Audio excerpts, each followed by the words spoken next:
ואנחנו מקבלים באולפנינו בהרצליה את רוני אלפרין, תלת מודע. ערב טוב. ערב מצוין, ערב מבורך ישראל. מנהל רוני, מהיכן רוני, איפה אתה גר? אני תושב במרכז. תושב במרכז. כן, נולדתי בשרון, כן. ואני תושב במרכז. גר כיום במרכז. רוב חיי אני גר וחי פה. הבנתי. בארץ. אני מאוד אוהב את הארץ. כן. ואני מקווה שאני אמשיך לחיות פה. הבנתי, יפה. ותגיד לי, אנחנו הבנו שאתה עוסק ביצירות. נכון. בסטיריקה. נכון. בוא תגיד לי אתה... אני כותב. כן. אני כותב. כן. אז אני סופר משורר. אוקיי. סטיריקן, שזה כותב סטירה, זה בדיחות, זה למעשה בדיחות. ואני כותב, חילקתי את הכתיבה שלי לנושאים שיהיה קל. אז הראשון זה סטירה, השני זה שירים. אני לא בדיוק משורר, אבל אני כותב בחרובים.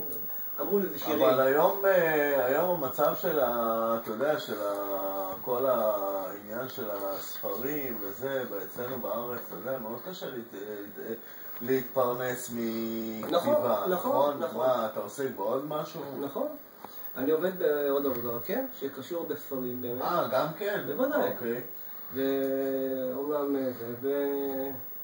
בבתי קפה יש את המושג הזה שנקרא סיפור חוזר, ששם מוכרים ספרים. ואני בא, יש לי בתי קפה. רק אסור שמות של כל מיני מקומות, אסור כן, פה. פרסומות חינם. פרסום, כן. אסור. תגיד לי רוני, עוד שאלה, אנחנו הבנו גם כן שאתה, יש לך קבוצה מסוימת שאתה מטפל בה, שאתה משקם אותה? משום מה יש לי, נתברכתי בהרבה כישרונות, ביניהם, אחד מהם, ביניהם זה להבין את נפש האדם, את נפש היהודי יותר, כי זה יותר קרוב אליי, כי אותי מעניינים יהודים. ובני אדם ככלל, יש לי שפה משותפת, אני יכול לדבר עם מישהו בן 15, מישהו בן 25, מישהו בן 70, ובגובה העיניים תמיד. ואני יכול לדבר. אז משהו מה הכתירו אותי. עשו ממני המורה שלהם. הם קוראים לי פה, אצלי בפקולטה. לא יודע, אבל זה סך הכל, זה עצוב. אלו מהמעריצים שלך? והמעריצים, המראיין רואה לי בדיוק על השאלה שאני שאלתי. אנחנו משעממים אותו. יש לך איזה קבוצה שאמרו שאתה מטפל בה, משקם אותה, קבוצה של נערים, של... אני לא מוסמך, הם מתייעצים. שקט בפויה. בעולם. רק שנייה רוני, רק שנייה, הגיעו כמה אוטובוסים, יש פה רעש קצת בכניסה. בוז, בוז.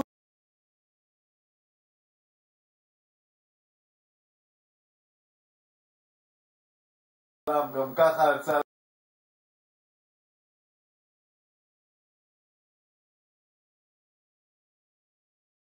רבותיי, שקט, סליחה רוני, כן? רק רגע שקט בפויה. תודה. מאפתים לנו. כן, סליחה. תגיד לי עכשיו רוני. טוב שיש פה השתי. אז הקבוצה הזאת שאתה מטפל בה, כן, זה ההארדקור, מה שנקרא גרעין הקשה של הכיתה הטיפולית. אוקיי. עכשיו, אז ככה. אז היו בערך... ואתה מוסמך לטפל בהם? היו בערך 7 בכיתה על 2 מורות. כן. 2 מורות וסייעת. נו. מה זה, 7 תלמידים, 2 מורות וסייעת? נו. בכיתה של 40 יש 2 מורות. ולא למדו. 3 נפלטו, נשארו 4. נו. אלה שבפנים רוצים לצאת, אלה שבפנים בחוץ רוצים להיכנס. עכשיו תגיד לי. ואני מקבל בראש משניהם. ואתה מטפל בהם? אני תשמע, אני נותן עצות, לא קונים, לא... ומקבלים אותם או ש... אני לא יודע, זה רק... מה, אז רגע, אחרי שנים של השקעה מסקנה, מה היית עושה איתם? לאיזה כיוון היית לוקח אותם? מה היית עושה? תשמע, יש פתרון, אבל זה פתרון, זה לא כל כך... מה הפתרון? תשמע, כנראה, אתה יודע, הם צריכים לקבל ככה בקטנה קצת כמה וולטים שם מהחשמל, אולי הם יתעוררו. איפה זה מתכוון? במוסד? במוסד, כן, שיתחברו קצת לחברת חשמל, יבדקו מה שלום הוורם. אתה יודע, אולי זה יעיר אותם לחיים. אני לא יודע, כי דברים אחרים לא, מה... כן. כן, עכשיו תגיד לי עוד... תחומי החיים, מה שאתה רוצה. תחומי החיים, כן, שמענו שאתה גם כן יודע לנגן. אוקיי. לנגנג. רצינו לדעת אם אתה... מעריכים שם, זורקים להראות השונה. אנחנו הבנו, טוב, יש פה קהל של 3,000 איש, אנחנו לא יכולים לשאול. תגיד לי רגע עכשיו, אנחנו הבנו שאתה גם כן מנגן. בדרך כלל על הצעבים של הבני אדם. אבל אם אתה הבנו שאתה בגיטרה מנגן. כן, אני להנאתי קצת משתעשע עם הגיטרה, אני לא, הלוואי שהייתי... תגיד לי, ואתה יכול לנגן... אבל לא עכשיו, צריך להוציא וצריך זה, אבל בהזדמנות. גם רוני שלנו יודע לנגנג. המחרות אולי. הבנתי, ותגיד לי, אפשר לשמוע... בראש שכתבת איזה קטע, משהו. כן, בוודאי. מה זה בוודאי? מה אתה פותח את המחברת? לנגן, אתה אומר צריך... לא, הכל... אין בראש כלום? יש הרבה, הכל בראש, אבל אני צריך לבחור, ואז אתה שואל אותי משהו. הבנתי. ותגיד לי, איזה מין בן אדם אתה בחיי היום-יום? בוא תראה מה שכתבתי לעצמי למשל.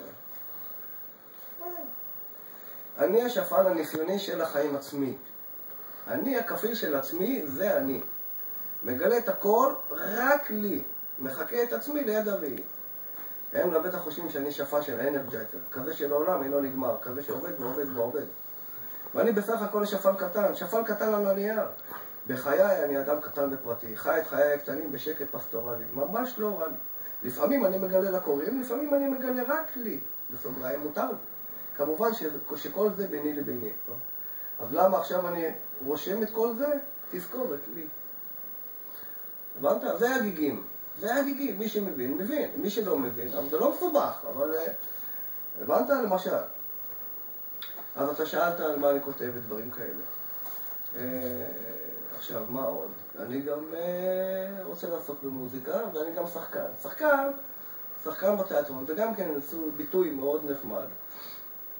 שם אני מקבל ביקורת חיובית, ואני כבר הופעתי על זה, אומנם במסגרת של העיר, שזה עירוני, שזה מכובד מאוד, באו לראות, ראש העיר בא, וזה, ועניינים מכובד.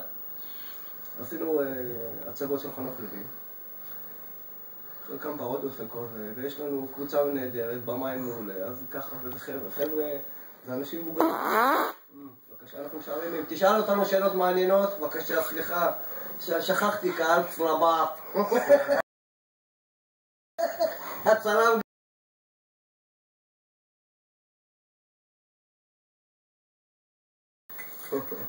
טוב שיש שתי. בואו תשאל שאלות מעניינות, נו. איזה שאלות אני אשאל אותך? אני צריך לראות תוכנית של טלוויזיה שמראיינים בתחום הזה, ואז אני אדע לתת לך שאלות כמו שצריך. אבל אני קצת מתאמץ ושואל אותך שאלות, אתה מתבלבל. לא מתבלבל. לא מתבלבל? מה פתאום? כן, שוט ואל תרביץ. טוב, זהו, נגמר הרעיון. צריך עוד חומר לרעיון פה. קאט.